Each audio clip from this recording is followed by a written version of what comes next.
The year is 2023. PBS Plus has just launched, bringing the world's streaming services to 4,387.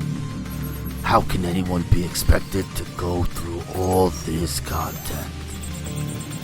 Fear not, loyal passengers. Captain Joe Shoes and his first mate Mez are here to travel through space and time to bring you the best nuggets pop culture has to offer. Strap in.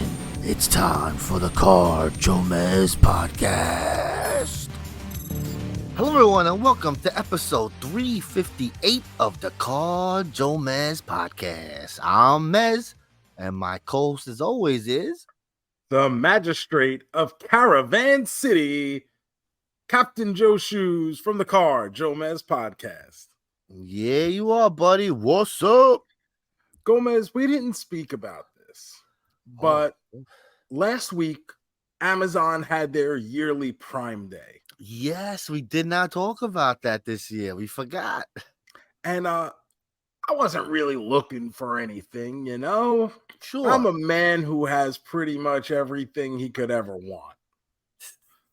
Got good friends, good bros, some gnarly waves. I have all of the things that I need. What else could you need? And a friend of mine, Mr. Swoggle himself, Dylan Postel, bullied me into making a somewhat big boy purchase. Oh, what is this? I was a real adult, and I bought a Roomba. Ooh, okay. This is exciting. Now, as you know, chores are part of life. Yeah, it sucks, but it's a part of life. And as someone who lives alone, I got to do everything. I got to do everything myself. I have to keep myself entertained. I have to clean. I have to cook. I have to clean the cooking items. There's so much that goes into being me, along with having real jobs and then, you know, providing all the content. So it was impressed upon me that, hey, we don't have to push a vacuum anymore. Not with technology the way we have. Shut up and buy this thing. So I did. I purchased this Roomba. I set it up on my phone. It's got Bluetooth. It's got an app. That's crazy. And now whenever I want to clean my house, I just press the app and the thing takes off by itself. I could put it to a timer. I could say, you know what? I think we're clean enough. And I press the button to say go home, and the thing finds its way back to the charging base.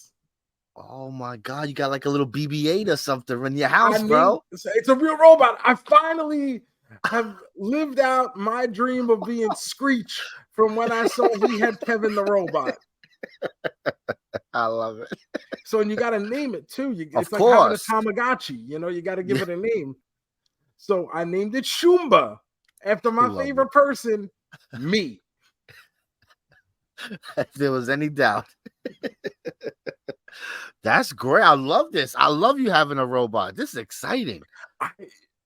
What a time to be alive. That we get to have robotics in our household doing our chores. Can you hook music up to it and like do a little cleaning? Like DJ Roomba from Parks and Rec. Yeah, DJ Roomba. Well, what I did was I got so entranced by just watching this thing explore my apartment that I just played music for it. I figured I like music when I vacuum. Maybe he does too. So I played the Barbie soundtrack. I know that's the thing. People like to listen to music when they clean. I thought maybe the robot might like it too. That's very nice of you to think that way. I treat him like he's a real person. That's your new son. I want this robot to know that I don't think of him as any less than I think of myself. Will you be able to kill this when the robot uprising begins? Are you going to be okay? I put this on Instagram. I put up a little reel of this thing vacuuming my carpet, and I said, do you succumb to your robot overlords? All of a sudden, that thing is on your bed in the middle of the night, up on your pillow, coming to get you, bro. I don't think it's able to get that high. It already got trapped on a snack table. on the little leg of the snack table. It got trapped. It made a This noise poor like a dog that got his it's foot caught. And I crying? had to, I had to go What free the it. fuck? It's got a Johnny Five in his house, bro. What the fuck is going on? Now I might need one. I want a robot, bro. You need a robot. You need a pet robot, bro. We all do. We deserve nice We things do. like I got robots. cats. I got cats though. Is it gonna play nice with the cats? It probably chase the cats. The cats No, it doesn't chase hate the it. cat. It just goes off on its own. It's like having a child. As someone who doesn't have children, trust me, I know these things. He knows everything. So, like the child wakes up just Yeah. like a robot. And then you just let the thing explore the house on its own and pay it no mind. Just like the robot. And then when it's all tuckered out, it finds its way back home. Just like the robot.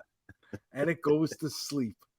So yeah, having a pet robot, just like having a kid. I love it. Thank you guys for listening to the Car JoeMeZ podcast. Remember to hit that subscribe button wherever it is that you're listening to this, or if you're watching on YouTube, please leave a 5-star review. Follow us on all the social media at Car JoeMeZ.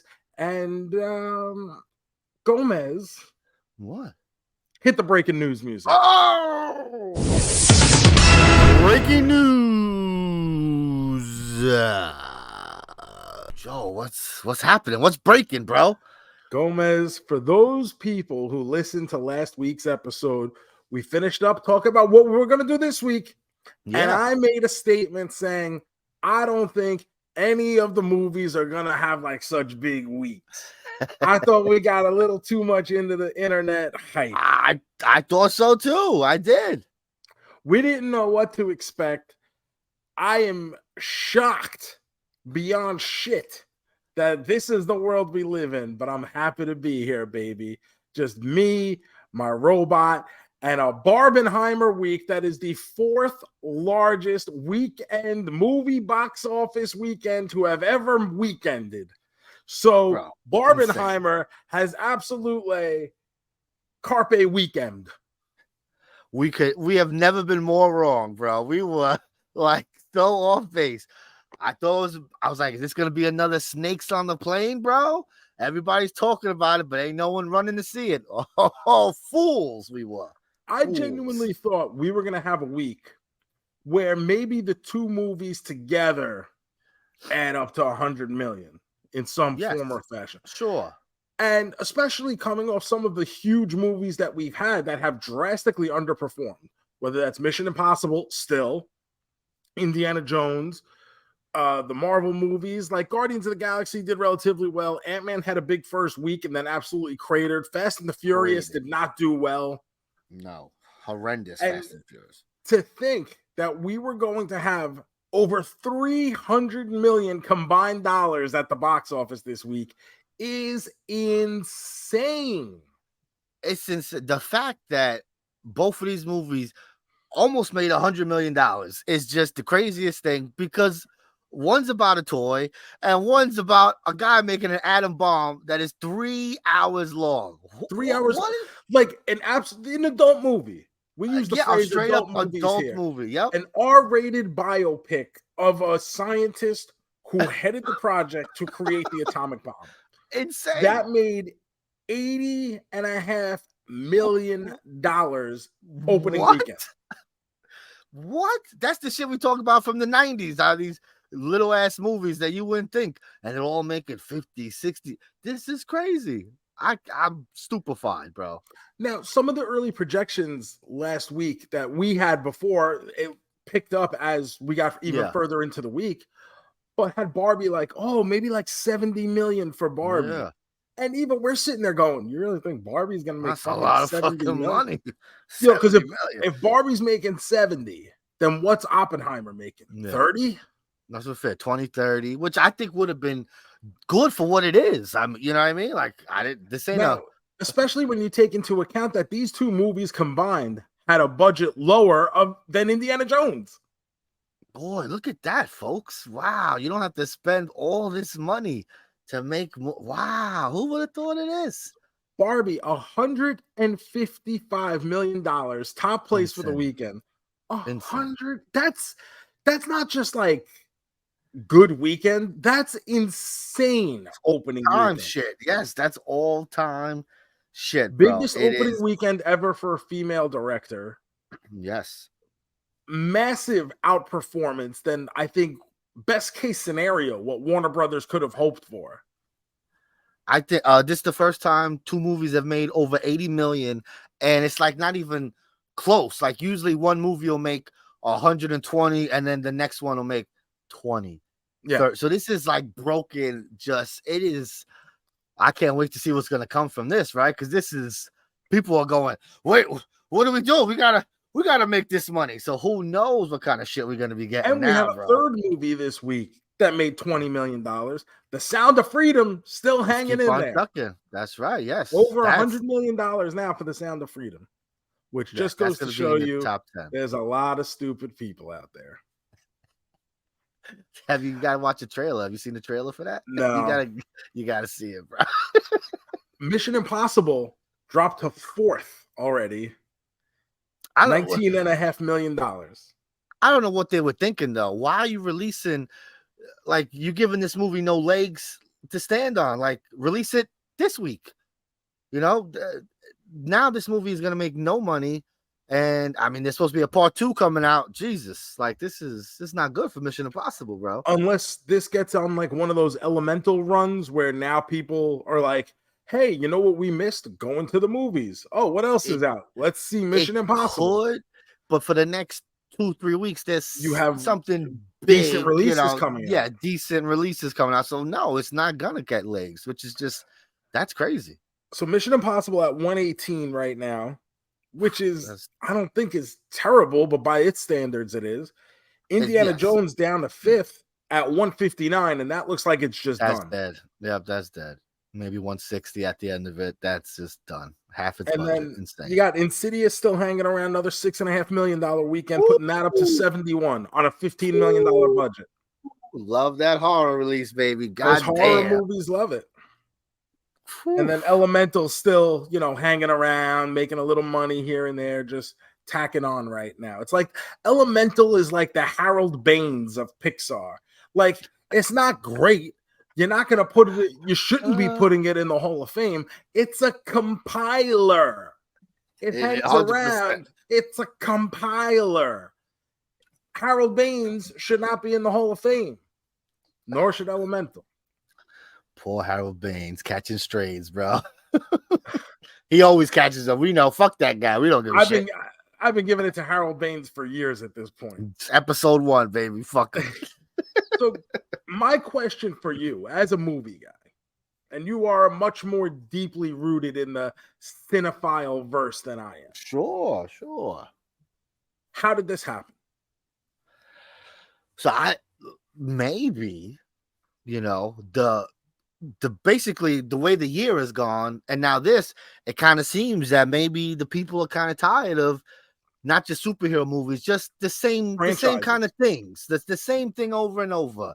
It's not necessarily we don't want superhero movies, but give us a different superhero movie. It's all samey. It's all the same because this is, like I said, 2 movies. You think they're totally different, but I think they have a lot more in common than people thought before the weekend came. But they're both tone. They're definitely opposite ends of the spectrum. Not really. They're really. I haven't seen Oppenheimer, but I mean, they're kind of touching on the same subject matter, are they not? It's about depending on how you watch. So I have seen Oppenheimer.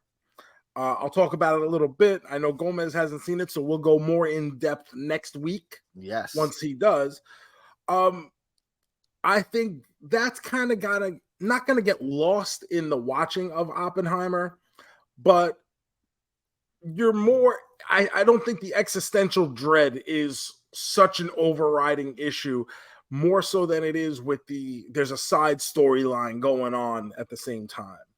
Okay. So I think that kind of overtakes a little bit of for me it did anyway, the way I interpreted the film. Sure, I get you saying that. But I get what you're saying. People are looking at this as if it's going to be now the death knell for franchises and sequels and all that. And that's not going away. If there's money to be made, they're gonna fucking squeeze out every last drop of juice. Barbie 2 will be coming. They're working Barbie on that. 2's coming.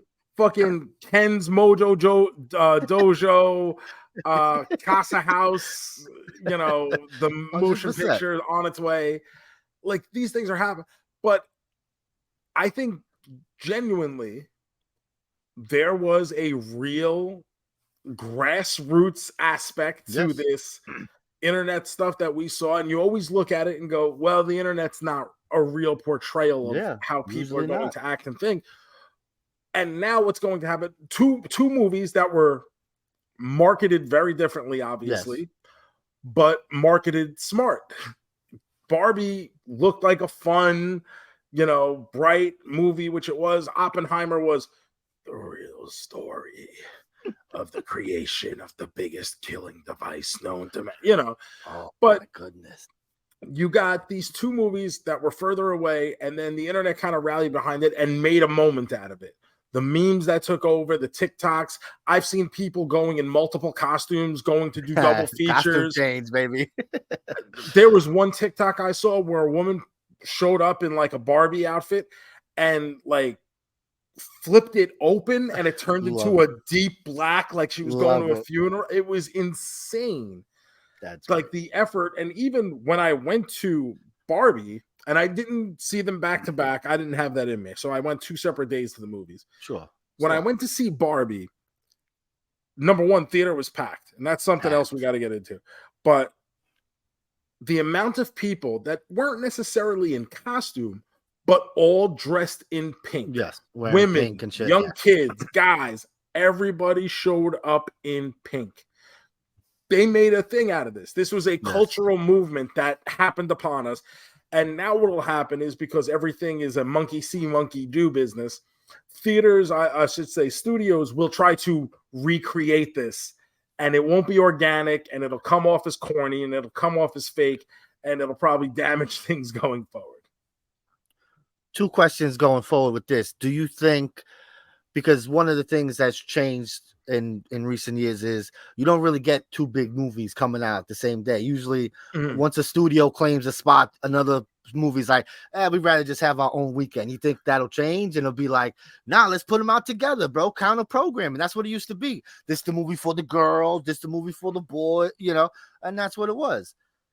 I don't know. I honestly don't. I can see where people will try it now. Right, you could try something like, let's release this totally different movie at the same. Let's go for it. Yeah, let's do it. I can see that happening. Even being a kid, I remember there were times where you have like the adult movie, and then like and kids movie. Maybe the older kids movie, like the PG-13 flick that 100%. You could go to as a kid, and then just meet up with your parents when they got out of seeing the Thomas Crown Affair or something. 100%. Number 2. You think so we're gonna get a lot of like toy movies, right? Are we getting a He-Man thing, right? He-Man's gotta jump. We're not to getting the top. a He-Man movie. But how is Mattel have a smash hit and they go, we don't need to do a He-Man movie? The He-Man rights have been optioned for 100 years, every year, basically. And just last week, I believe Netflix held the option on it and said, you know what, we're out. What are we doing? They can't agree on a budget. They can't agree. Every time a director gets attached, they end up leaving. Every time they end up getting a person attached to play the role of He-Man, they end up leaving. It's dead in the water. I won't believe it's coming until I actually have my ass in the seat, my legs reclined, my little popcorn with the flaming hot Cheetos mixed in, and a Pepsi Zero by my side. That's when I'll believe that movie's coming. Unless Mattel is going to self-finance this thing themselves, which, spoiler alert, they're not. It's not coming. Maybe now studios will see more of a path to profitability with existing IPs like toys. I mean, but they already see this shit because Transformers has a massive franchise. They're incorporating G.I. Joe into this. How many times have they tried to bring back G.I. Joe already? What's going to happen is now you're going to get these people in charge of making the movie, and they're going to go to the studio and say, we need $200 million to do He-Man. And it's like, no, bro, like, No. no, you're not getting that. It's not happening. That's a lot of money for a He-Man movie. That's crazy. But makes sense, Get it right? down. That's what every movie Get it does. down to 120. Can't do that. Can't do that. Yeah, then no, we're not making it. Barbie, what did Barbie cost? $120 million? Something like that. I believe Barbie was 120 and Oppenheimer was 100. Yeah. And right off the bat, I'm gonna tell you right now, you got two of the most entertaining movies of the year. Meanwhile, Indiana Jones, $295 million, hasn't even come close to recouping that and isn't even the same level of entertainment as these other two. And whether you entertained or not, did these movies not look good? Like, those movies look fucking pretty as shit. You know, Barbie is so colorful, and you know, you can see where they put that money, building sets and stuff like that. Like, you know, that's good. You see Indiana Jones, you go, where the fuck was $250 million? Where did they get the what did they spend this money on? What did they do? So it's crazy. That's the thing too. Will they see, hey, maybe we don't need to spend 200 million, right? Maybe we could go with a little lower budget. Christopher Nolan does have a cachet, right? People who know about movies, and I don't want to act like a director is ever like the drawing card. Sometimes, I feel like a few of them are. I feel like there's very few people. Like, you throw Steven Spielberg in front of stuff, then yes. But I don't even think Spielberg has that kind of cachet now that he did like years ago. Like, when you put him in front of Jurassic Park, it was like, oh, the guy who did Indiana Jones, the guy who did E.T., like the guy who produced the Goonies. You know, he doesn't have, like, he's very selective on his projects now. It's not like you see the name Steven Spielberg in a lot of places anymore. No. Christopher Nolan, for people who are movie fans, does have an appeal. You know, whether it's because of the Batman movies or Dunkirk, or was it The Prestige he did? You know, he's got a lot of movies where people enjoy his way of telling a story and enjoy his way of filmmaking and the way he directs his talent around him.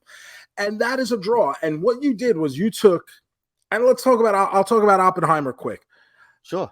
What you did, because I did see it, you gave one of the guys who has notoriety for being a filmmaker and has been doing this for a long time, and you basically gave him the keys and said, yes, that's what go do what you want.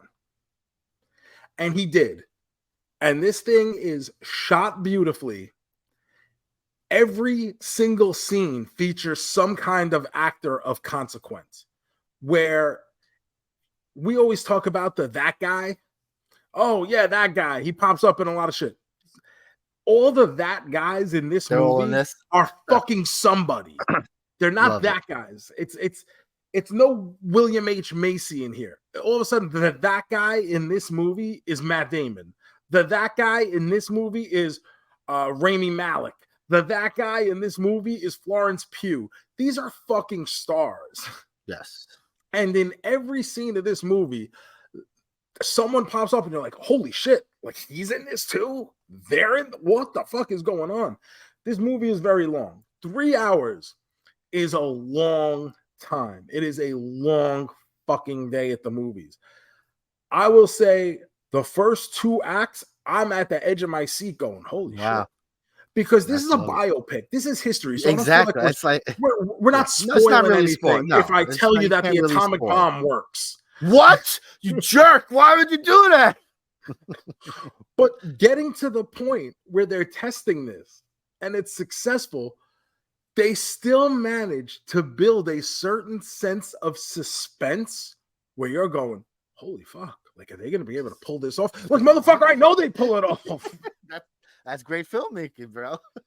And every single person in this film, no matter how big their role is, feels incredibly important, feels authoritative when they have their lines, when they're in their scenes, when they're cutting back and forth, because this film is basically telling like almost 3 stories at once, and it's trying to interweave them as you go, while keeping the storyline still seeming somewhat flowing.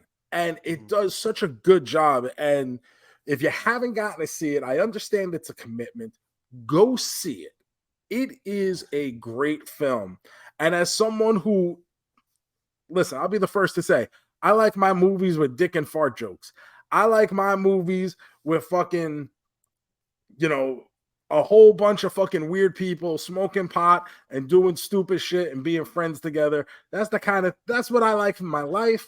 And that's what I like in my movies. I like my movies to replicate life. And I got a biopic that I didn't even know I fucking wanted. And I left this movie going, holy shit, that's a fucking movie.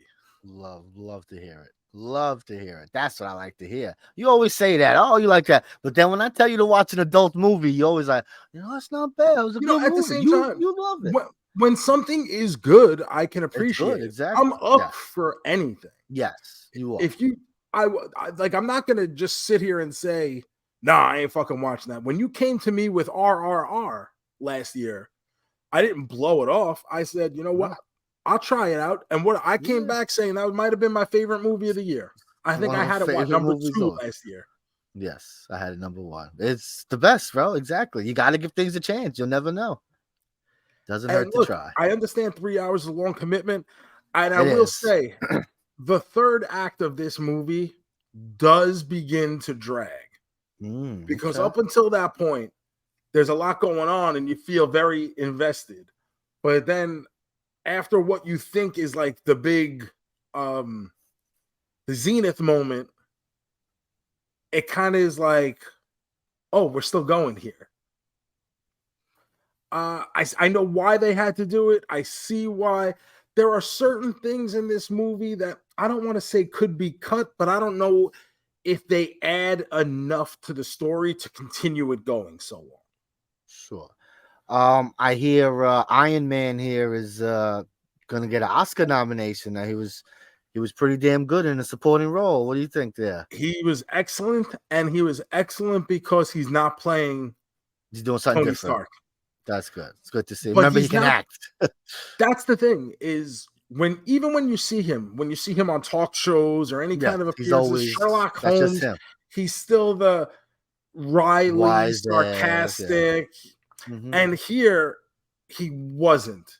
Okay. He was, he had his motivations, he had his things that he was doing that kept him, and it wasn't the Robert Downey Jr. that you are accustomed to seeing. Good to hear. I'm excited. Like you said, it's long. I couldn't fit a 4-hour block for a movie in this weekend, but that's the plan this week. We penciled in for this week. You told me to do this, and I did. My theater was offering a showing in 70 millimeter. Ooh, yes, baby. From what I read, only 30 theaters nationwide in the world. In the world are showing this movie in 70 millimeter. Gomez, what does that even fucking mean? It's basically, it's like kind of like an IMAX. It's a big ass projection. It's large format. Like they bring in the reel. Like you have to see this thing. It's like the size of your couch that they like got to wheel in to put on the thing. So it's supposed to be the most clear. It's got the most wide. You get that full view because he wants that scope. So one thing I will say, and we're gonna go more in depth next week. But Christopher Nolan said because of the IMAX film stock that was used to capture this movie, the amount of film when totaled is 11 miles long. It's crazy, bro. And combined weighs over 600 pounds. Yeah.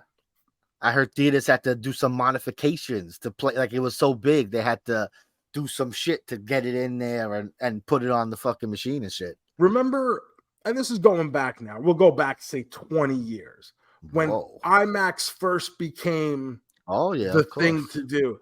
And you could only get, was it 2 hours, I think was the limit for an IMAX movie at that point? Oh, yes, that's right. I remember that. Yes, it couldn't be too long. One of the things I remember was going to see Attack of the Clones, and I had seen it at like the regular movies. But then when I went to see it in IMAX, a couple days later or whatever, it was missing like 20 minutes worth of the movie because it had to be chopped down to be able to fit on IMAX. Must have been even better then. That movie must It- have been the best. It actually wasn't, but which just The goes good- to show good you stuff. what a mess that fucking movie was. Oh, that's funny. But yeah, hell of a week for movies. Do you think any momentum goes forward with this now? So do you think now that people came out to the movies, they remember what it was like to go to the movies and maybe they do it more often? Do you think we start seeing bigger numbers at the box office? I wish there's no disrespect to the movie coming out this week, Haunted Mansion. I wish something bigger was coming out this week to see if like, oh, let's go back. Because Haunted Mansion, I'm sure they'll do fine, but I don't think that's a run to go see unless you're invested in that kind of stuff. You know what I mean? And I'm a Haunted Mansion guy, and even I'm going, do I need to see it this week? It's up to you. It looks fun. I'm going to go see it. I think it'll be a fun time, yeah. But I don't think that's gonna make people run to the theater this week. I agree. You know? So like that's like, oh, I wonder how the staying power, maybe because it was so crazy, like 10 o'clock showings of Barbie sold out. Maybe people gotta wait till this weekend, and maybe we'll get a $80 million weekend for Barbie. That'd be pretty crazy. So I will say this: when we finished recording, now last week we recorded on Monday, and we're going, $70 million seems like a lot for Barbie. When I started looking to book my ticket to this film, all of a sudden I'm seeing very full theaters pop up on my movie theater app, which is never, ever the case for me. For you guys who listen to this show regularly, whenever we talk about a new release, JoeMeZ is always talking about the struggle he has to get midnight tickets or first day tickets. And I'm going, I just walked in, got the seat I always want, no problem. Both of these movies from Thursday through the entire weekend had absolutely packed theaters for my theater for every single showing. And I basically had to settle for whatever seat I could just get, which has never been the case in the 9 years that I have lived here. Insanity. So once I start seeing that my theaters are packed, even the spidey senses go off in my head where I'm saying, oh, this is gonna be fucking huge. If my I expect it from JoeMeZ saying, oh, I couldn't get tickets. Yeah, I get it. It happens every fucking time a movie comes out. But with me, when I start seeing that, I'm going, wait a minute, are we in the middle of something here? And then when you start seeing the numbers come back that Barbie set the one-day record for the year, like, what the fuck? I had tickets for Friday night, and I got home early. I said, let's go see Barbie early. Let's why wait? Yeah, right, bro. 2 o'clock sold out. 1 o'clock, so everything. I'm like, yo, this is Friday. What are we crazy? Love to see it though. Can't wait. Let's keep it coming, Hollywood. A 9 a.m. showing of Oppenheimer on a Saturday. Packed capacity. Yep. 9 a.m., which is a showing I normally go to with maybe 6 other people on a new release. Did you happen to check non-70 millimeter showings of Oppenheimer because that's such a hard ticket to get? That's always going to be sold out. I wonder if all your other showings were like that too. You know what? I bounced around a little because I was wondering, like, what time can I get there? Yeah, whatever works. Can I get a seat here? Everything was packed. But a lot of it is due to people genuinely were making double features out of it. Literally, when I was sitting in Oppenheimer, as people are coming in, you could hear them talking like, okay, this is 3 hours, but remember, we got to be to Barbie at this. Like, so crazy. So crazy. Oh, it's a long ass day. Not that we've done long days at the movies, but Jesus, this also just feels like one's like very emotionally draining. Like after 3 hours, like, oof, man. I will say, one of the benefits, and the 70 millimeter was beautiful. Don't get me wrong. But one of the biggest benefits was that I guess they don't have a lot of trailers to show in 70 millimeter. Yeah. So we saw like one trailer and then it was boom, the movie. And I was like, that's good. It's like, oh, this is beautiful. But because people are used to having A lot of people coming 25 minutes of trailers in front of them. We're 15 minutes into the movie, and you still got people coming in with popcorn and stuff. And can you 100%. get up? Can you? Oh, I got to slide through here. That was annoying. They should have put a sign up, let people know that, because it's true. They've done that to me a few times where I sit down and the fucking movie starts. I'm like, wait a minute, there's no trick. Like, what the fuck? So yeah, that fucks you up though, bro. You playing that? Y'all playing those 20 minutes. And what I always get like a drink, maybe a small snack, depending on maybe a small pop, whatever I'm in the mood for. And I was super early to go see Barbie. And thankfully I was, because otherwise I wasn't getting into the movie on time because of how long the concession lines were. Us too. We got early because they said, oh, it's probably going to be crazy. We want to get our popcorns. It wasn't. But then 2 minutes later, right behind us, like fucking 15 people came. We were like, whoa, we just fucking beat that rush. Thank God. Oh, my goodness. Look at this. A lot of good stuff. movie talk. A lot of good movie talk. But JoeMeZ, we got a little more than movie talk, because I got some other news this week. What is happening here? What's going on? First things first, JoeMeZ. Futurama is back this week. Oh, I always forget. I know it's coming out. I always forget when it is. Okay, this week. First episode came out this past Monday. It'll be new episodes every Monday going forward now. Where is this located? Yeah, I was gonna say I don't even know where this is. Hulu. Okay, I'll watch that. I love me some Futurama. Our early reviews, pretty good. Ooh, that's exciting. You know, I didn't want it, but I mean it's here, so I'll take a look at it. You know, it doesn't hurt. This came across this week. I thought it was interesting. Think some people might be interested in it. The broadcasting rights to the original Teenage Mutant Ninja Turtles have been picked up by Nickelodeon. I saw that. They're going to start showing the old cartoons. They got to fill the time slot with something, boys. Yeah, right? I love it. And we got that movie, what is it, Mutant Mayhem, coming out in 2 weeks? Next week. Yeah, not this week, next week. Can't wait. Comes out on Wednesday, too. I'm interested. I just saw the trailer again. Love it. I love the animation. It's fun.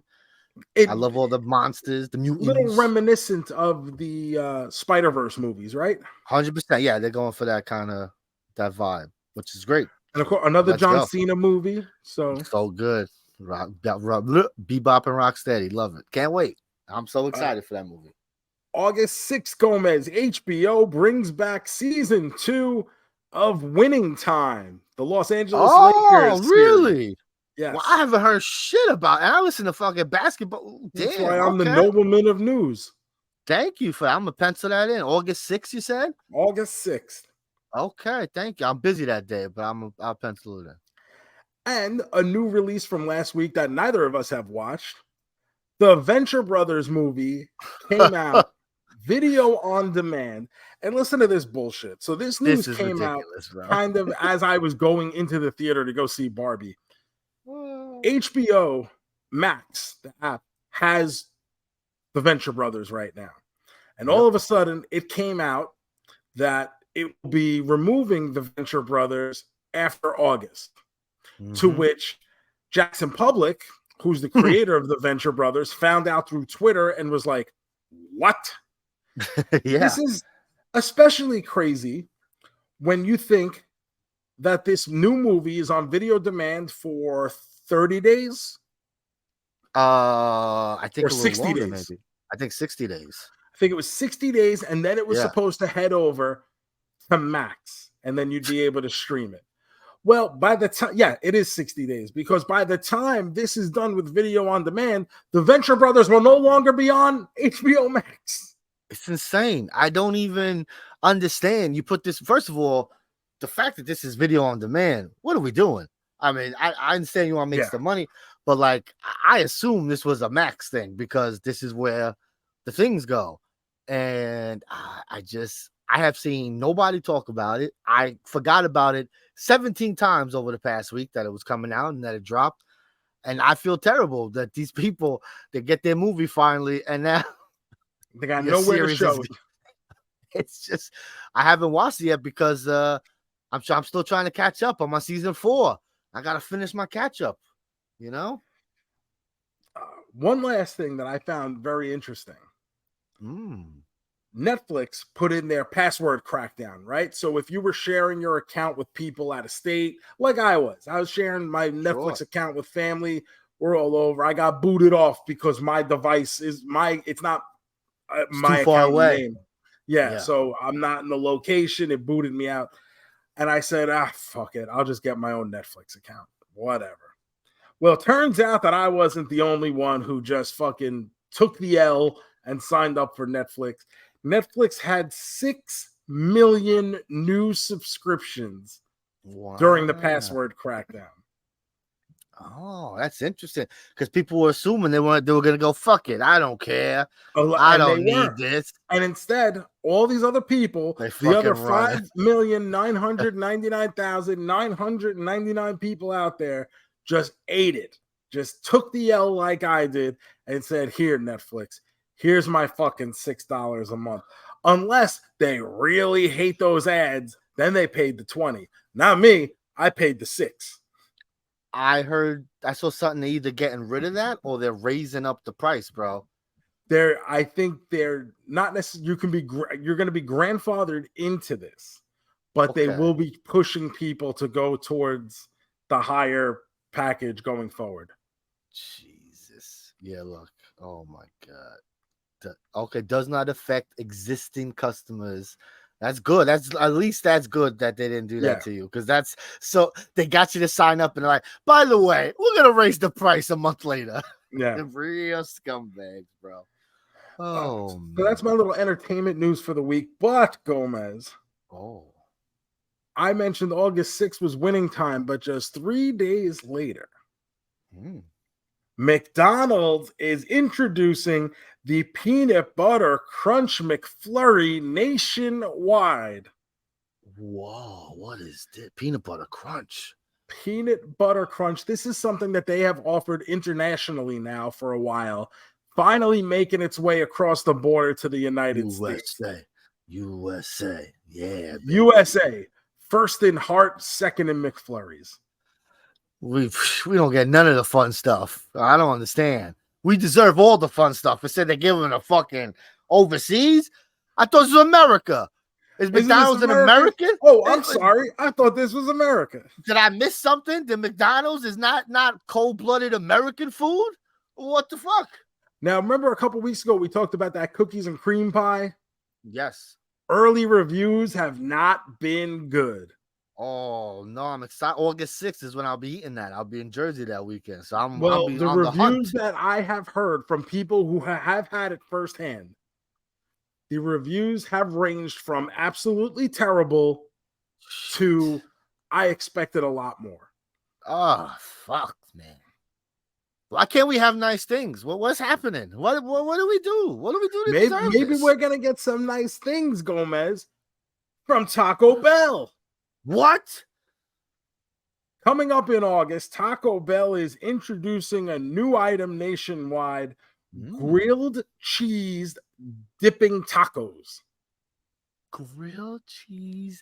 What is it, like a fucking, like a quesadilla, basically? It looks like a tiny Jose Olay frozen taco. Oh, it's one of those guys. That you're supposed to dip in sauce. Love them.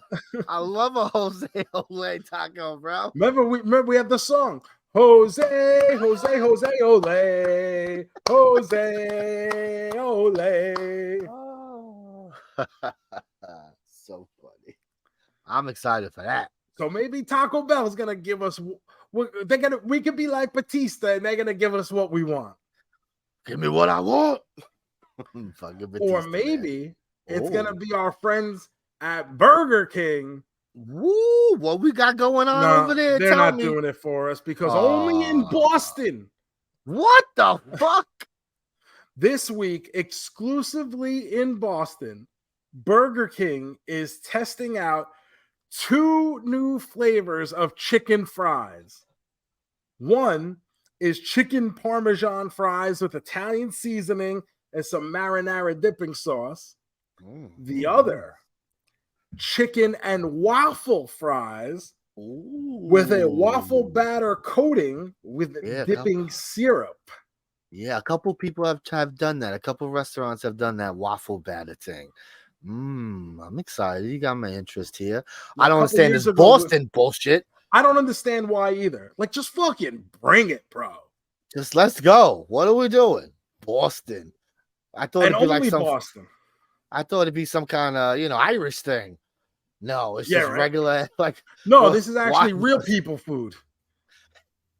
The fuck is this, bro? Because they call it fries, you think it's a potato?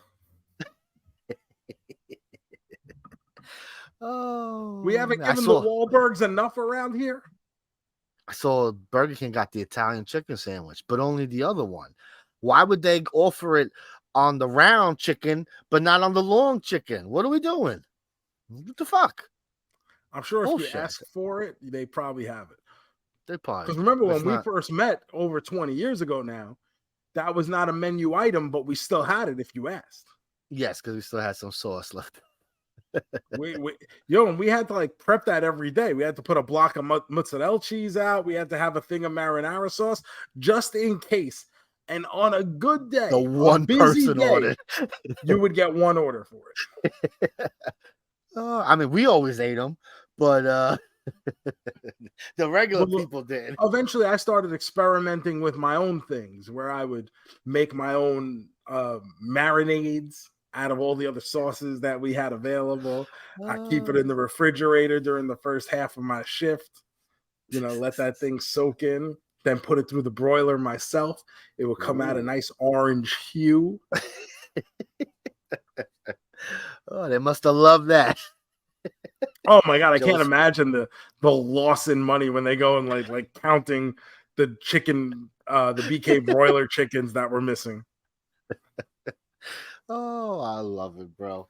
Man, so that's so much news. Wow. That's a lot of news, right? I mean, we've had a very busy week. Oh my goodness gracious. Do we have time to watch anything? I don't even know. I'll tell you what, I watched a couple of things this week, and I'm going to start off with something on Netflix. I don't know if you've seen this. It's been up for a couple weeks now. It's called Quarterbacks. I know about it, but I have not watched. I hear it's good. What do you think, bro? It's great. I hear it's really good. Yeah. Wow. So I checked it out on the advice of my buddy Pete Cool. He's like, bro, I love this, bro. You got to watch it. So I checked it out.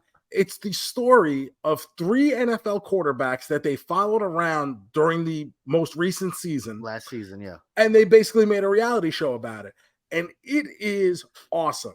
They got Patrick Mahomes, Kirk Cousins, and Marcus Mariota. All 3 quarterbacks at very different points in their career. What they're going through. You got the young guy who's already ascended to the mountaintop, won a Super Bowl, could be one of the top quarterbacks of all time. You've got the older guy in Kirk Cousins who's just trying to get a Super Bowl in before he's got to call it quits. And you've got Mariota who's bounced around the league. He's been a reserve. He was off the team. Now he's trying to get back and be a starter again and trying to get his career back. And it is super interesting. I think they picked 3 really great people for this. You got some narration by Peyton Manning for a little star power there. Of course.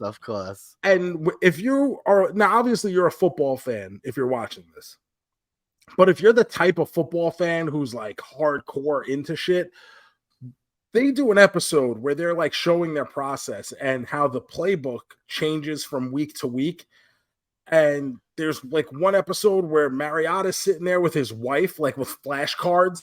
Like he gets the new playbook on a Monday and his wife is like quizzing him on Tuesday. Then they talk about how they go through the progressions of the calls at the line of scrimmage. And they're like, oh, if I say this, that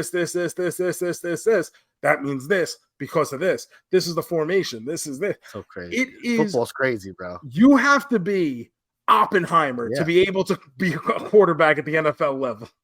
It is, bro. You go to the line, like someone like Peyton Manning, right? You go to the line, he's got, all right, this guy's here, so I think we should do this. Like, that's insane to do. And these guys are talking about that, where they're breaking down the play for the sake of this documentary, where it's like, well, if I see the blitz coming from this side, I know that's going to leave man coverage over here. But if I see that guy on this side, I know they're not going to blitz with him because he's better in coverage than the other guy who would have to drop back in a coverage who's a better pass rusher. So now I've got to adjust my own formation and the own blocking scheme at the line to account for. And I'm just like, what the fuck? Like, I've watched football my entire life, and I may not be the biggest football fan, but I have a good understanding of it. I am a sports guy. And I'm listening to this, and it's like I'm hearing it for the first time. It is unbelievable. That's awesome. I definitely got. How many episodes is it, baby? I think 8. Okay. I definitely got to check that out. I think I'm on episode 5, so there's a couple left. Maybe I'll watch it. And they're all like an hour long each, but they're very interesting. Very interesting. I'm definitely interested in that, 100%. That's on Netflix, right? That is Netflix. That's why they got my $6. They got my $6 or whatever the fuck I buy. 15. I don't even know how much Netflix is. You probably pay more. You hate commercials. I do. I always pay. I think it's like $20 now to have ad free. I think it's like $22, right? Yeah, something like that. Fucking bastards. That's why I was like, I'm not paying all that difference. What? But now when I watch like this quarterback show, I get fucking weird ads inserted in the most random moments. It's like listening to the podcasts where it's like Chris Jericho's in mid-sentence and then all of a sudden it just cuts off. Yeah. Yeah, it's like, let me tell you more about Manscaped. Oh, I watched the Netflix movie this week. Netflix had a big release this week, Joe. Yeah, wasn't only Barbenheimer. Oh, you watched They Clone Tyrone? Yes, I did. Yeah, baby. Oh, this is awesome. Jamie Foxx, John Boyega. I forget the lady's name, but she's the WandaVision girl. You know, she's the Captain Marvel, the black lady. Mm-hmm. Monica Rambeau. Monica Rambeau. Yes, that's her name. That's her real name. Oh, so this movie's about a drug dealer, a pimp, a hoe, and they find out that there's something crazy going on in their neighborhood. A little weird stuff going on. It's very sci-fi-y, I really enjoyed this movie, Joe. I thought it was fun. It's a little under 2 hours, right? It's about 150, something like that. I thought the story was fun. I thought the acting was good. I laughed a few times. I really enjoyed this movie. I absolutely hated it. Oh my God. What happened, baby? This movie took forever to get to where I even understood what the purpose of it was. Probably 45 minutes into the movie before the whole underbelly of what's going on is actually kind of revealed. And by that point, I'm sitting here going, I'm fucking done.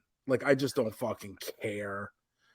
And then I just kept it on in the background at that point, and every now and then I'd be like, no, no, I'm not having this. We're not doing this fucking shit today. Are you fans of these actors? Because I do love Jamie Foxx. I do like Jamie Foxx quite a bit. John Boyega, I couldn't give a shit about because all I know him from is Star Wars. And it's not just John Boyega. I think literally all of those characters suck from the new Star Wars. So he gets no points from me for anything. No, he don't get no Star Wars points. He's not, and he don't even want Star Wars points. Yeah, he don't want those points, so he don't get them. I like him other stuff. Attack the Block, he was good. And Pacific Rim, not so much.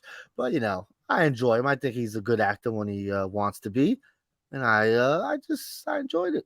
I had a good time. It just took so long. It does. I will not disagree with you there. It does take a while because it's just the people doing their thing in the neighborhood, and then something happens, and then all of a sudden, then it starts going, but it doesn't go right away. They slowly uncover, and it goes more and more. So I get that. I can get where you're coming from, where it didn't catch you quick enough. Yeah, I was completely checked out at that point. Again, I'll give it a 3. It's not like I'm over the moon about it. Before the 150 that I spent with it, I did enjoy it. 0 main men. Don't waste your fucking time. Oh, now meanwhile, goodness. I say that, but the reviews for it online have been overwhelmingly positive. Yes, I believe it's something like an 82% at Rotten Tomatoes, but those people obviously have never watched movies before, so they're just amazed by the fact that we have things like moving images. They've never seen movies before. Trust me when I say this ain't it, pal. I watched another big movie this week. It's been out for a little bit, but it's from a director that has name value. I think one of the few directors that when their name is on there, people go see it because of them.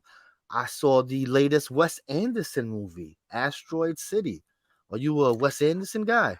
I wouldn't know anything Wes Anderson did off the top of my head. I know the name, but that's about as far as it goes.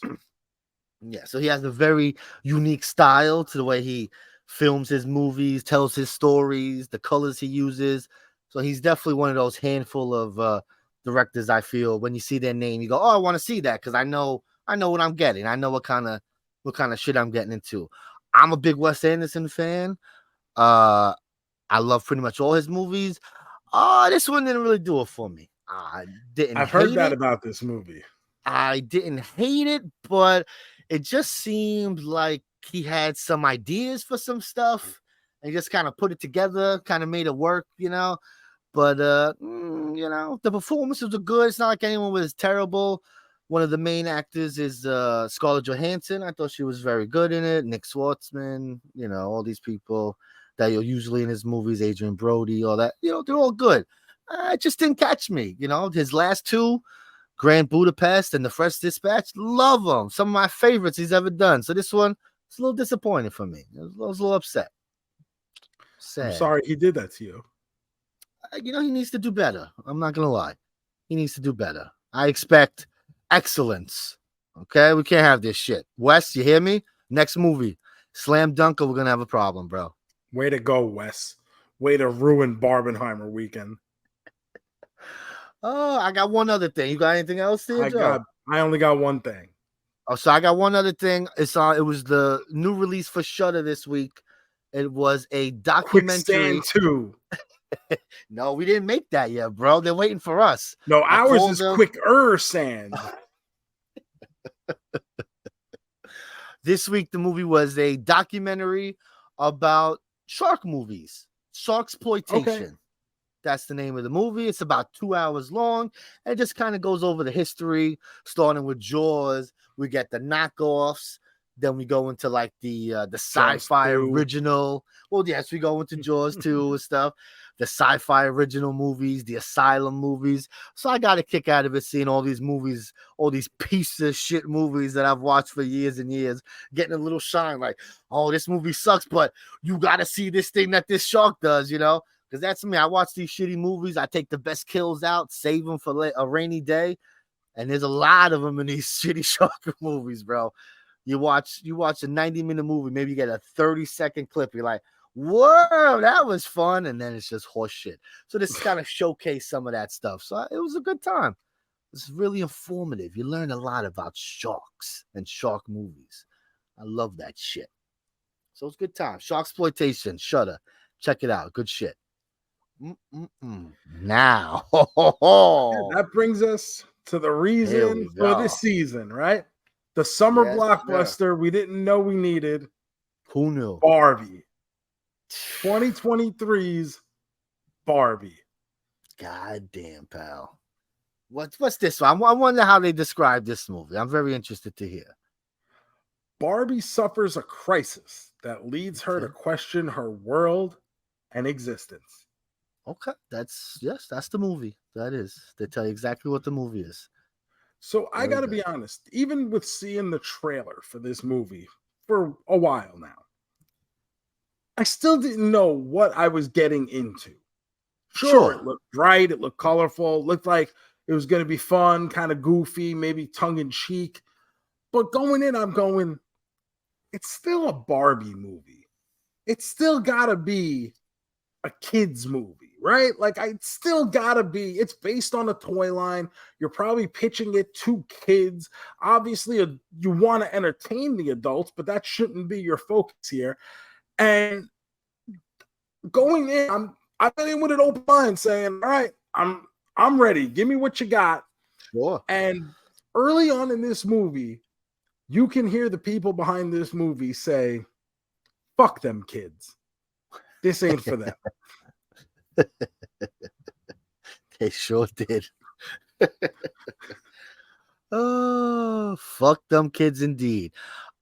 So were you excited? Like, were you like, hey, I want to see a Barbie movie? Were you like, yeah? I was just like, yeah, I'll see it because it's the I'm up for it, but I'm not hyped going into it. If anything, I got caught up the day of seeing so many people excited to see Sure. it, because when I went to the theater, it's packed. Like I said, everybody's wearing pink. People are excited. They're making a day out of this. Like, good for them. And that excitement rubbed off on me because I really haven't been to a movie in a long time, an opening day movie where I've had a packed theater of a bunch of people ready to basically have a party. And that's what this felt like. That's true. It was 100% seeing that it was sold out all weekend. I was like, oh wow, this is a fucking event. Like this is wow. I was like, okay, here we go. It's time to see Barbie, bro. And I think right from the opening, it kind of gives you a good sense of where this is going, where they took a lot of shots at Mattel. They took a lot of Yes. shots at the business practices, a lot of shots for past characters or designs that maybe haven't worked out in the best of ways, like Yes. Midge, like Alan, who are old Barbie characters. Like Alan was introduced in the 60s as Ken's best friend, and then it was like, this ain't working. Let's get rid of Mm. him. And then Midge is introduced in like the 60s as Barbie's best friend with a fuller face, trying to give her more of a not unachievable body type, even though they just made her a fatter face. That way she could still wear the same clothes as Barbie. And then in the early 2000s, they like in this movie, you get a joke right away about Midge being discontinued. And that's because in the early 2000s, they did something called the Happy Family line, where Midge and Alan actually get married and have some kids. Hysterical. And one of the dolls is a very pregnant Midge with like a magnetic belly, where if you pop it open, there's a little baby Nikki in there. Whoa, that's an interesting toy there. So that's the version that they're playing off in this. I thought this was going to be like, hey, it's Barbie. It's a fucking joke. No one gives a shit. And I really thought that's what they were going to go for. And instead, we get a very sincere, Yes. very real, in a sense, portrayal of these dolls as genuine people with emotions, with feelings, with characteristics, going through their own internal existential crisis of what their place in the world is. And it is very surprising, especially not knowing what you're getting into in the first place. And then to have them played by Margot Robbie and Ryan Gosling, who you spoke about Robert Downey Jr. possibly getting a nod for Oscar for supporting actor. I'm not kidding when I say, I will go on record right now and say this. Ryan Gosling deserves to get nominated for an Oscar for his portrayal of Ken in the Barbie movie. I don't disagree. I think he's the best part of the movie. He is fantastic. He is going for it, and they give him good shit to do. He is I love them. Both the main leads here really dug in and really went for it. And they did these characters with they bought in, they were completely sincere. At no point did I feel like this is, like I at no point did I not into what they were doing. I believed it. They sold me. I'm all in on it. And especially when Barbie starts having her meltdown and Ken follows her into the real world and he's first introduced to the patriarchy. He looks like a kid on Christmas discovering all these things that he never even thought was possible. And the sheer joy on Ryan Gosling's face and what he's giving off is absolutely incredible. It is. He plays it. He plays a himbo just to perfection. Like he's Ken, bro. Like I don't know who. Maybe someone could have done it better, but I don't think so. He was born for that shit, bro. And you think like, oh, Ryan Gosling may be a little too old for Ken. Like he's like early 40s now, Ryan Gosling, which is crazy because I still think of like when I think Ryan Gosling, I still think like young guy, but like Yeah, he's been around a long time now. it's been around forever. Yeah, And some of the other people, like we got Michael Cera in this as the character Alan, where it's like, he's great. I forgot he was alive. He hasn't done shit. I can't remember what's the last thing we seen him. I don't really. I He honestly probably don't know. popped up in something. I can't think of it. Pretty crazy. He took his money and is chilling. I think for people who are going in, kind of like me, where okay, maybe they've seen a trailer, okay, maybe they've heard a little bit. I'm on the internet a little bit. I think this movie is going to surprise people in the best of ways, like it did for me. Because what ended up happening was I had such a great fucking time at the movies with these characters, with these actors, with this script, this story. Everything about it fucking landed for me. And I ended up loving this movie. So I got some news for you. Uh-oh. I didn't really like the movie. I'm not gonna lie. How? I'm not gonna lie. I thought it was okay. It was fine. I laughed sometimes. I didn't laugh as much as I thought I would.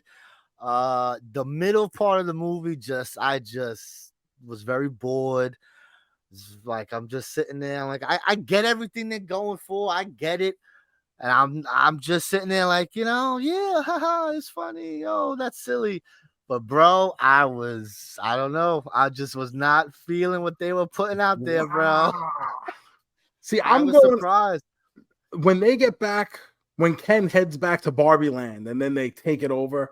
I'm like loving this and watching all this, like the dumb shit guys do. And the Matchbox 20 montage. Yeah, baby. Everybody loves Matchbox 20. I told you. And like apparently they got like Rob Thomas's approval. Like, hey, we don't want to just license the song, but this is what we're planning on doing with it. So, and Rob Thomas actually found it pretty funny. So he's like, yeah, do what you got to do. It's great. That's great. But just like Ken's Mojo Dojo, Casa House, stupendous. Yes. The stuff actually at Mattel itself, where you walk into all the way at the top or whatever, the boardroom, and they got that heart-shaped table with just a bunch of dudes sitting around, I thought was hysterical. And we got to talk about the blowback to this movie, because apparently there's a section of the audience that believes that this movie is very anti-man. I mean, sure. Oh well, like exactly. But okay. Number one, it's pretty it's a Barbie fucking funny. Movie. It's a Barbie movie about empowering girls and young women to dream dreams and try to be whatever they want to be. So who gives a fuck? But apparently, this asshole Charlie Kirk spent 40 minutes destroying Barbie. It's so ridiculous. But I mean, look, I'm watching the movie and I'm like, oh, there's gonna be lots of YouTube videos about this one. Of course, there's gonna be woke and blah blah. Of course, because anytime you say something bad about a boy or say the girls don't have it easy, it's woke. It's bullshit. Like, come on. Anything they said, like, what they say that was so crazy? Honestly, what bro, I walked out of the theater. I was like, oh, this was so much fun. It's like the next day I go home and it's like, oh, do you hear all this shit being said about me? I was like, what the fuck? Like, I mean, I guess, like, if you want to really compartmentalize it that way, but at no point as I'm watching this did I start saying, oh, fucking boys are bad. Like, I just don't understand the mindset. Just fucking watch and enjoy a movie. That's impossible, bro. We're not allowed to do that, no. Everything has to be overanalyzed, every second of it, Something like Elemental's woke. What the fuck is woke in Elemental, bro? Because a girl doesn't want to work for her dad. Yeah. What? Like, what the fuck? That's so many movies. How many movies has that been the thing? Fucking idiots. So we don't listen to these people. There is one thing in this movie that I do hate, and that is the inclusion of one of the Kens as played by Kingsley Ben-Adir, JoeMeZ. Oh, no. And I hate this because I hate Kingsley Ben-Adir. Why? Who is he? You would know him as the head bad Skrull on Secret Invasion. Oh And it is because of yeah, that. that's right. It is that guy. So when I see him, I'm going, oh, that fucking guy. And he's like the number 3 Ken in this. And I'm just like, you could be knocked down that ladder so fucking far, number 3 Ken, because you ain't it. And if this means he's going to start having a lot more roles, that's going to be a lot more shit that I'm not going to watch, because this guy is at the top of my most hated list. Bro, you're not excited for the Secret Invasion finale this week? It's finally wrapping up. How is it going to end? No, I tried to put it on the other day, and Kellyanne said, what is this? This Nick Fury show? I don't want to watch this shit. So that's all. I guess we're not watching this. I'm caught up, and they've moved stuff along, but still, I don't care. You're not excited? Like nothing crazy? Like, oh, nothing set up for that last episode? No, like they've gotten to the point where, like, I understand, like, here's what they did, here's where they've advanced it, but I just don't care. Because I still don't care about these people. I don't care about these Skrulls, and I don't care about getting them a planet, and I don't care about what happens to certain ones in certain situations and how I just don't care. Such a shame. God damn. 250 million, Disney. Hope it was worth it. Hope it was worth it, bro. And to Mattel, that's wasted money on Kingsley Ben-Adir. Don't worry. Third bill, and I don't think he got. Come on. Third Ken. Third Ken. Simu Liu, he ain't making no fucking big bucks to be that. Get out of here. Did you at least enjoy like the synchronized dance scenes? And yes, yeah, the Ken song is great. Like I said, this I don't hate this movie at all. The Ken song was written as a joke. So good. And the guy who was doing the music wrote this, and he thought it was like very corny, cheesy. But he wrote it, and he shows it to Greta Gerwig, who is all of a sudden is like, oh, hell yeah.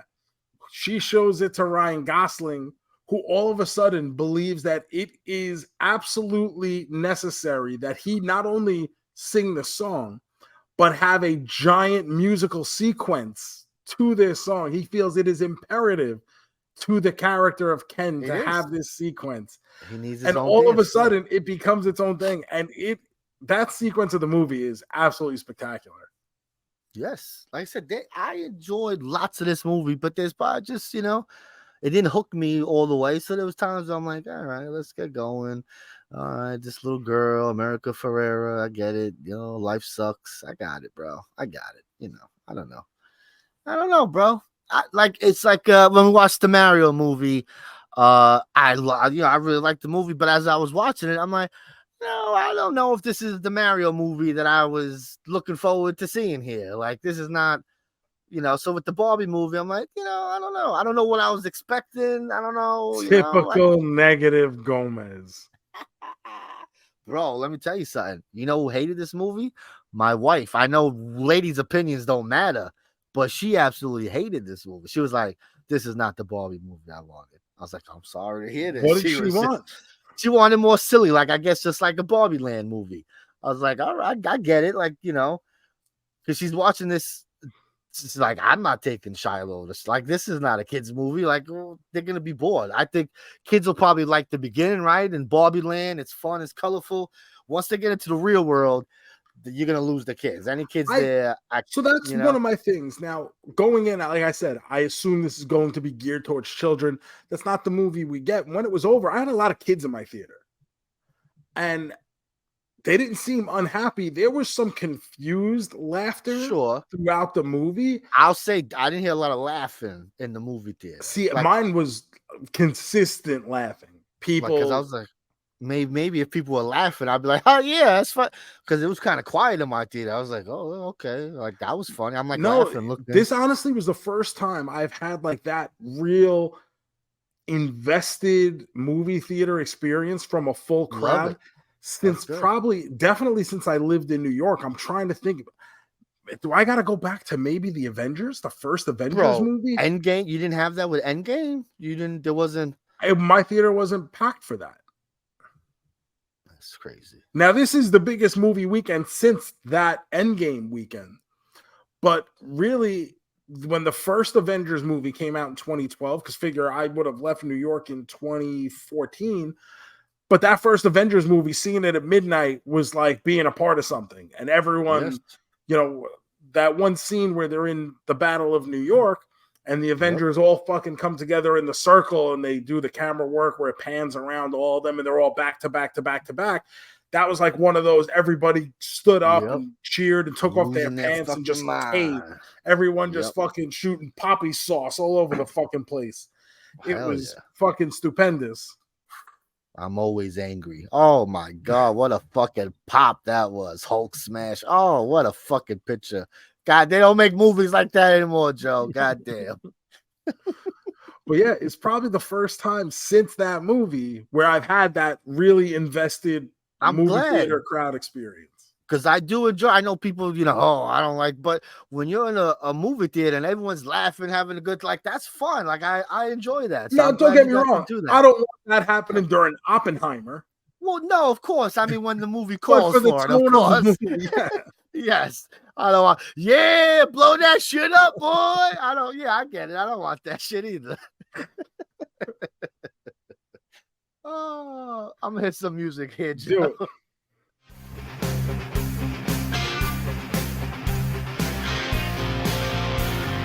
Are you a man? A double main man? Are you a man? A triple main man? A man? A quadruple main man? Are you our man? Are you our man? All right, bro. Barbie 2023 release. Woo, baby. Where's this falling on your main man standards? I've already put it over as much as I can. I had a great time with this movie. Surprised me because I didn't know what I was walking into, and it surprised me in the best of ways. An hour and 54 minutes. Were there any post-credit scenes? I didn't stick around. I ran out that fucking theater. Not that I know of. I didn't stick around, but an hour and 54 minutes, and to me, it flew by. I was genuinely invested almost from the get-go. I enjoyed all the casting that they did. I thought was excellent. I thought they had great people playing the other Barbies, great people playing the other Kens, except for Kingsley Ben-Adir. I think we can do some improvements on that, and that's what's going to cost it some points in my book. But otherwise, I think this is a lot of fun. I enjoyed the colors. It was very vibrant. And Ryan Gosling, this is probably his... I know you like La La Land. A lot of people do. It's great. I know we like The Notebook. A lot of people do. Let me tell you that this is the performance of Ryan Gosling's career. And I am not being facetious. I'm not trolling when I say he should be nominated for Best Actor for this performance. He's that fucking good. I'm going to give this movie a quadruple main man, 4 stars. Yeah. It's like I said, I don't hate the movie. I laughed quite a bit. I enjoyed quite a bit. Ryan Gosling is stupendous. Margot Robbie is stupendous. She's great. I don't think we talked enough about it. I think she does a great job. She is. She's the star of this movie. As much as we, she carries it 100%. It's her movie, 100%. Her comedic timing, her realness, everything, sincereness, everything. She is fantastic. I couldn't imagine someone else, right? Amy Schumer was originally attached at one point, yeah. And remember, this movie passed through like 3 different studios who all had options on it before it finally ended up in the lap of Warner Brothers, and then finally got released. And here we are. And maybe good things happen to intellectual properties that wait. We'll see. No rushing, right? Slow and steady wins the race. So I think most people will like this movie. I don't think most people will hate it unless you just are totally not vibing at all. But it's silly. It looks great. It's short enough. It's good. I'll give it what we got here? 2, 3. We'll do 3, 2.5, 3. It's like in there. Like, I like it. Would I watch it again? Maybe I'll watch it again. Maybe I'll be in a bad. Not that I was in a bad mood. I was excited to see the movie, but who knows? Maybe next time I see it, I'll pick up on some subtleties. But other than Ryan Gosling, I didn't think it was so funny. I don't know. So, and I really liked the Rhea Perlman as Ruth Handler. it was cute. I don't know how many people picked up on what that was supposed to be when we're first introduced to her. When Barbie's running around the Mattel building, I got it right away. Obviously I like toys, and if you've ever watched the Toys That Made Us on Barbie, obviously Ruth Handler is spoken about in great detail. She ran more Mattel. She invented it, so that's her company, and they do poke some jokes about her IRS scams and stuff. So I thought that was pretty funny.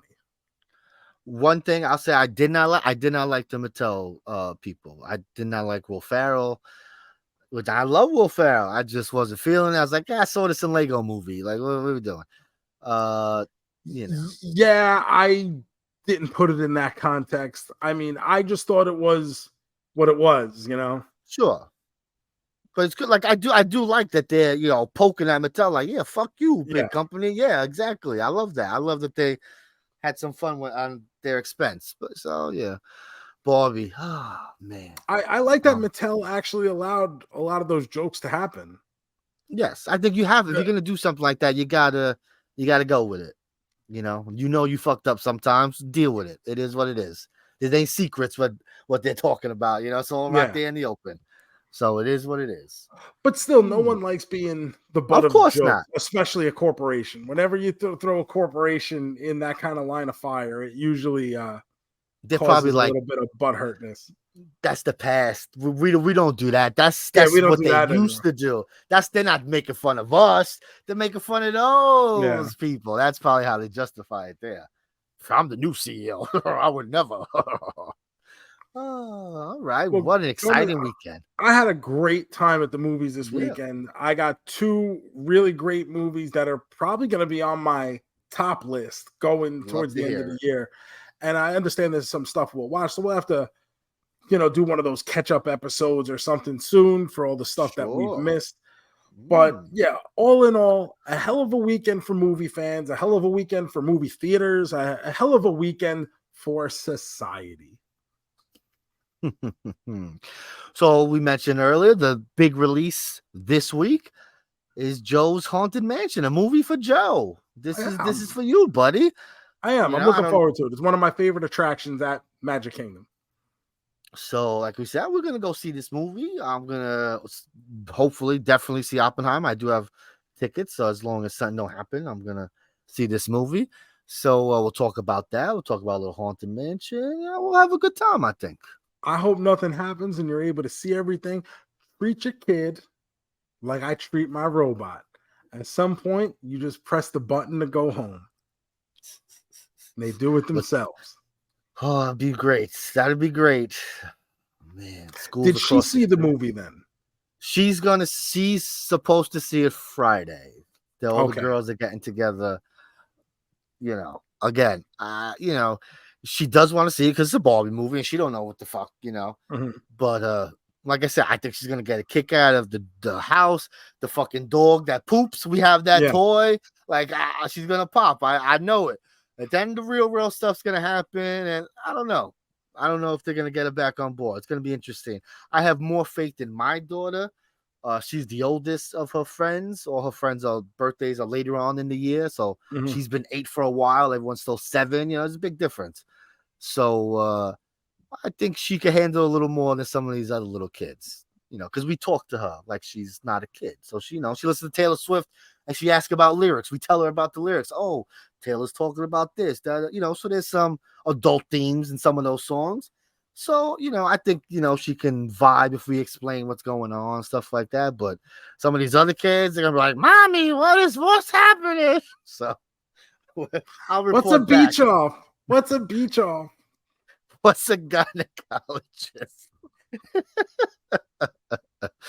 That was a great joke to close with, I thought. It's a great, hilarious. It was. So I'll report back next week with the kids review. We'll see how the kids do. Oh, love it.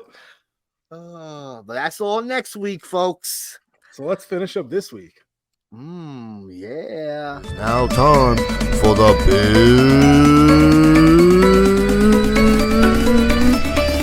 finish.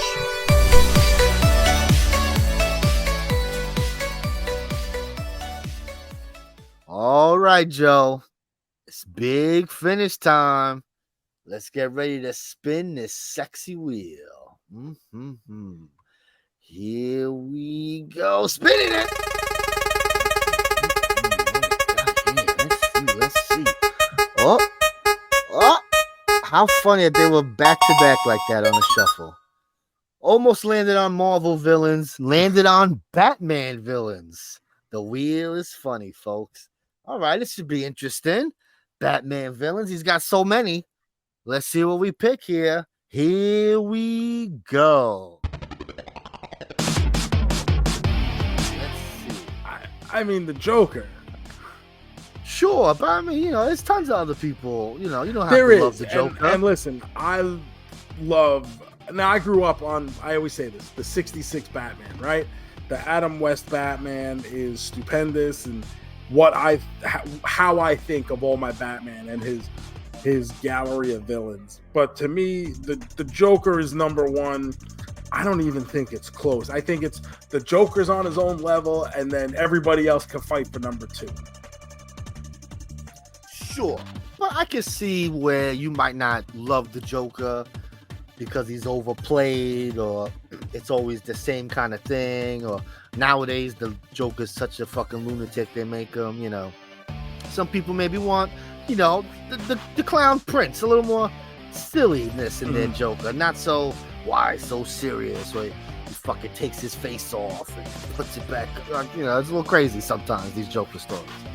Let's see, who am I gonna go? I've always been a Clayface guy. Love me some Clayface. Ooh. Love it. Man-Bat, always love Man-Bat. Woo. So I was gonna say number two for me is a character I never even knew of until Batman the Animated Series. So as much as I talk about Batman '66, we're gonna spice it up a little bit and talk about a character named the Scarecrow. Love the Scarecrow. He's up there too. Scarecrow is great. Scarecrow was a great character in the animated series. I wasn't a comic book guy, so that's how I was introduced to that character. And then, of course, Mr. Cillian Murphy, his portrayal in the Christopher Nolan Batman flicks was outstanding. Yes, it is. Let me see. I do love the Riddler. I always loved the Riddler, trying to solve puzzles, locking Batman up. I think I'll put the Riddler on this list. I think so. Let me see. That's 2, 3. That's maybe 3. There's someone I'm forgetting. I know who it is because it's hello, brother. Oh, brother, yes. I gotta admit, brother, he's not the best sometimes. I love him on the Harley Quinn show. He is fantastic on there. But in Batman, he's usually just like a big, stupid muscle guy. I think they kind of made him smarter later on, but he's just a steroid guy. He's there's nothing to him. There's nothing exciting. I guess you like his design. Like, he looks cool, big muscle guy with a mask. But other than that, I think he's all right. For me, number 3 is going to be the Penguin. Oh, brother. Excellent choice there. Because Penguin's great. Even as a kid, I can't think for 1 second how this person, the Penguin, could just go out in public and act like he's a regular person and have people just accept that he's not a super villain, just walking around casually, just doing the thing. At what point do you look at that man, whether it's the Batman '66, whether it's the animated series, in that Gotham show, all of a sudden he's like a person with a limp or whatever, but like the Danny DeVito, you don't look at this motherfucker and say, that's not a bad person. So I don't know what the fucking what's in the water in Gotham City that these people just let this man do shit. But I love the Penguin regardless. Do you hear our man Joe? He is saying we should judge people based on their looks. We should just lock up ugly people. Ugly people should be locked up. Lock them away. Like, you guys, If you're watching on love it. YouTube, you can see me. I'm fucking cute. Yeah. So lock up the penguin. Oh, what a joke. You like Mr. Freeze? Mr. Freeze was cool. Chill out. Everybody freeze. Oh, I think I'll go Clayface, I'll go the Riddler, and I'll go Man-Bat. I'll do that. That's fun. Mix it up here. Oh, so no Joker. Nah, no, we ain't gonna do no Joker. Joker's good, but it's all right. I'd rather read a different comic, Mix it Okay. up. Thank you guys for listening to the JoeMeZ podcast. Remember to hit that subscribe button wherever it is that you're listening to this, or if you're watching on YouTube, leave some comments, leave some likes, leave a 5-star review. If and when you do, screenshot it, tweet it to us at JoeMeZ, and we will send you an autographed 8x10 as a thank you. So continue to do all of that. Tell your friends about the show. Follow all my stuff at the Joe Shoes, Instagram, Twitter, TikTok, and Threads. I'll be at what's that convention coming? PowerCon. I'll be at PowerCon in 2 weeks in Columbus, Ohio, and then over in Saugus, Massachusetts, August 20th for the Major Wrestling Figure Podcast Live 17 at Kowloon. Tickets are available at majorwfpod.com, and of course, you can go to prowrestlingtees.com/Joe Shoes to get one of these fancy schmancy Captain Joe Shoes t-shirts. Mm-hmm. I'm the JoeMeZ154 Instagram, and Joe, by the time this comes out, it might not be Twitter anymore. That's right. This guy, X. This guy with his fucking X obsession, he just loves X, and this is what Twitter's gonna be now. X. What a fucking idiot, bro. This guy. So, Jeremy Padour.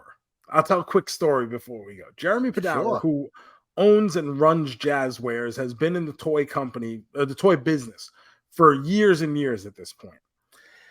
Years ago, he had an option to buy the domain x.com for $10,000.